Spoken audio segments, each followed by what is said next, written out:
Namaskar. Hello and welcome to Sunset TV. I am Namrata Singh and you are watching Question Hour. This show focuses on important questions raised by members in both houses of parliament concerning matters of national interest. In the Rajya Sabha, members from various parties posed questions related to 14 ministries and sought responses from the respective ministers. Similarly, in the Lok Sabha's Question Hour today, members from diverse parties raised questions concerning 9 ministries, seeking detailed replies from the respective ministers. Let's now take a closer look at some of the significant questions whose replies were presented in both houses. The Rajya Sabha MP Samik Bhattacharya asked the Minister of Communications whether government has received any complaints from foreign governments or agencies regarding fake call centers operating in Kolkata and other parts of West Bengal that target foreign citizens. Steps being taken by government to prevent such illegal activities from tarnishing India's international reputation. A statement was laid on the table of the Rajya Sabha in reply, wherein the ministry informed the House that the government has not received any complaints from foreign governments or agencies regarding fake call centers operating in Kolkata and other parts of West Bengal that target foreign citizens. The House was also informed that the government has established the Indian Cyber Crime Coordination Centre to provide a framework and ecosystem for law enforcement agencies to deal with cybercrimes in a comprehensive and coordinated manner. National Cyber Crime Reporting Portal is also set up for all types of cybercrimes. Further, government has taken many steps to spread awareness on cybercrime.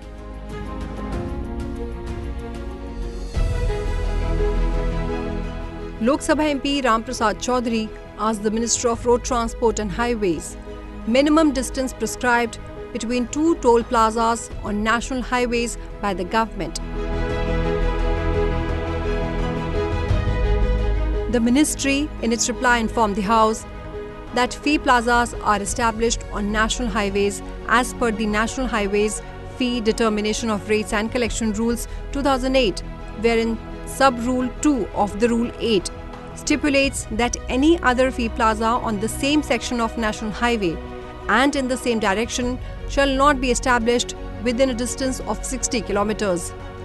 The proviso to the said rules states that whether the executing authority deems necessary, if may for reasons to be recorded in writing, establish or allow the concessionaire to establish another fee plaza within a distance of 60 kilometers and also within a distance of 60 kilometers from another fee plaza if such fee plaza is for collection of fee for a permanent bridge, bypass or tunnel. In addition, in the case of a closed user fee collection system, fee plazas can be established anywhere on the national highways. According to National Highway, हमारे यहाँ ये जो toll plaza है इसमें पूरा काम पूरा हुआ है। इसमें जो 60 मीटर के बारे में जो बात कही गई है उसमें इस प्रोजेक्ट में barrier free electronic toll collection system के लिए ये स्टेज को हमने सेलेक्ट किया है और जिसके कारण अब इसके ऊपर कोई समस्या नहीं आएगी, उनका problem. Lok Sabha MP Sri Bharat Muthukumili asked the Minister of Power the details and current status of the underground cable network aftermath project being developed by Andhra Pradesh Eastern Power Distribution Co Limited with the financial support of the World Bank, particularly of the Hudhud cyclone, including the areas being covered. He also asked the expected timeline for completion of this project and the reasons for delays occurred, if any. The ministry in its reply informed the House that the Andhra Pradesh Eastern Power Distribution Co Limited has reported that the underground cabling works for 33 kV, 11 kV and LT overhead network worth 664 crore rupees have been implemented with the financial support of World Bank under Andhra Pradesh Disaster Recovery Project in Visakhapatnam city in areas near to sea coast. As reported by the Andhra Pradesh Eastern Power Distribution Co Limited, all packages were completed by March 12, 2023. The original contract period was 18 months from effective date and was extended from time to time up to March 12, 2023 on the request of the contract agencies.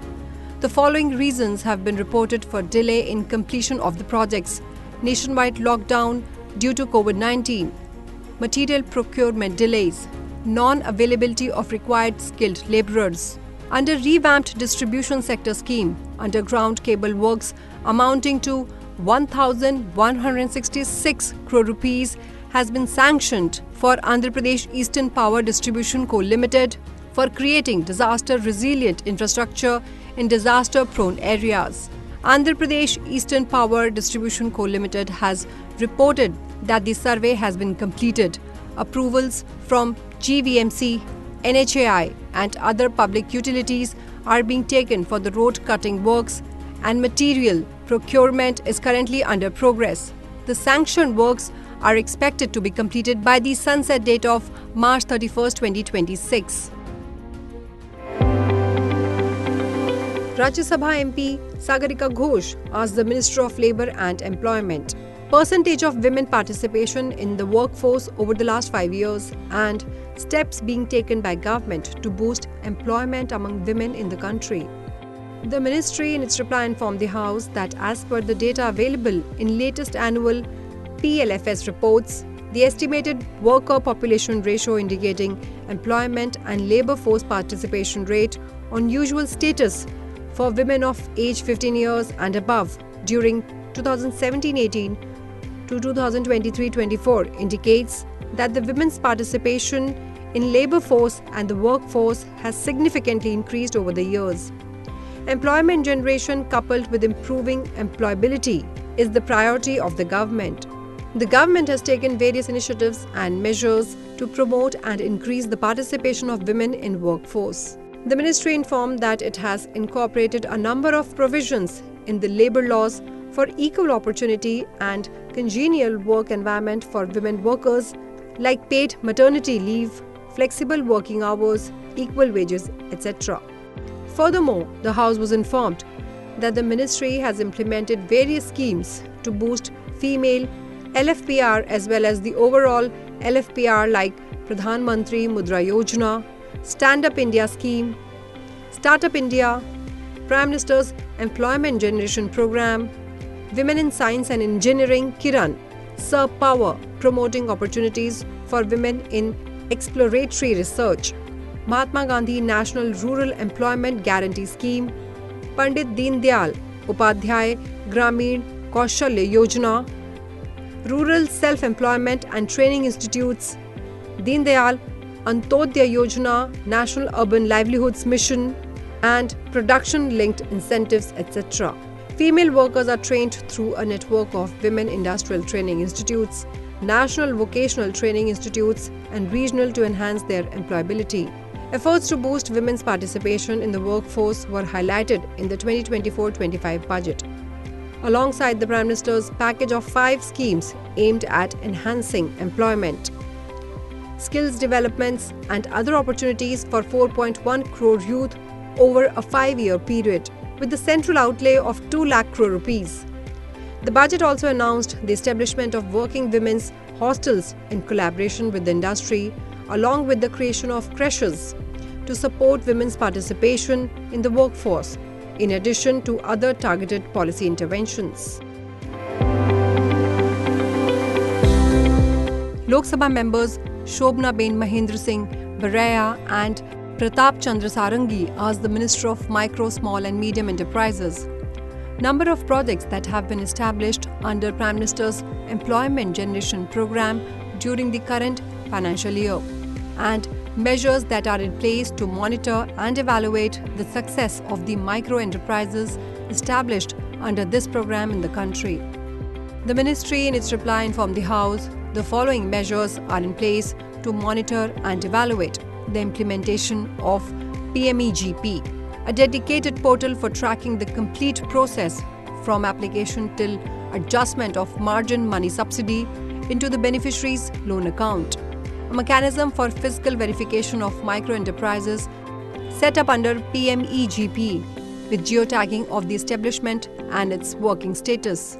Review meetings with major banks to ensure proper sanctioning of loans and disbursement of margin money. Periodic review meetings with implementing agencies, that is, State Offices of Khadi and Village Industries Commission, State Khadi and Village Industries Boards, State District and Industries Centers and financial institutions. Meetings by district-level monitoring committee in every district to monitor effective implementation of the scheme. Evaluation studies by third-party agencies from time to time for assessing the performance of PME-GP units. The initiatives taken by the government to support the growth and development and sustenance of micro-enterprises under PME-GP include the following: enhancement of maximum project cost from 25 lakh rupees to 50 lakh rupees for manufacturing sector and from 10 lakh rupees to 20 lakh rupees for service sector. Inclusion of applicants from aspirational districts and transgenders under special category eligible for higher subsidy. Awareness programs in all the states or union territories, including backward and underperforming areas, aspirational districts, northeastern region, etc. Exclusive of COVID years, that is financial year 2020 to 2021 and financial year 2021 to 2022, while considering profitability of existing PME-GP or Mudra units applying for second loan tranche. Conduct of 2 days free online entrepreneurship development program for prospective entrepreneurs. Acceptance of PME-GP applications from prospective beneficiaries in 11 regional languages since January 2024. Lok Sabha MP Dr. Shashi Tharoor asked the Minister of Civil Aviation whether the government has taken cognizance of the recommendations made by Niti Aayog relating to privacy concerns, particularly relating to biometric data on the Digi Yatra policy, and, if so, the details thereof, along with the steps taken in this regard, and if not, the reasons therefor. The ministry, in its reply, informed the House that Niti Aayog had published a white paper titled Responsible AI, #AI for All, Adopting the Framework, a use case approach on facial recognition technology in June 2023. This white paper had mentioned Digi Yatra program on one of the use case of facial verification technology within the broader and larger scope of facial recognition technology. No other recommendation on privacy concerns on Digi Yatra has been received from Niti Aayog. Digi Yatra initiative has taken full cognizance of the recommendations of the said white paper on privacy and handling of biometric data. The Digi Yatra central ecosystem and the Digi Yatra apps are built on the fundamental tenets of privacy by design. By design or default, there is no central storage of passengers' personally identifiable information data. All the passenger data is encrypted and stored in the passenger's smartphone wallet and shared only for a limited time duration with the origin airport where passenger ID needs to be validated. The data is purged from the system after 24 hours of the departure of the flight. Well, that is all I have for you in this edition of Question Hour. Stay tuned and thank you for watching Sunset TV.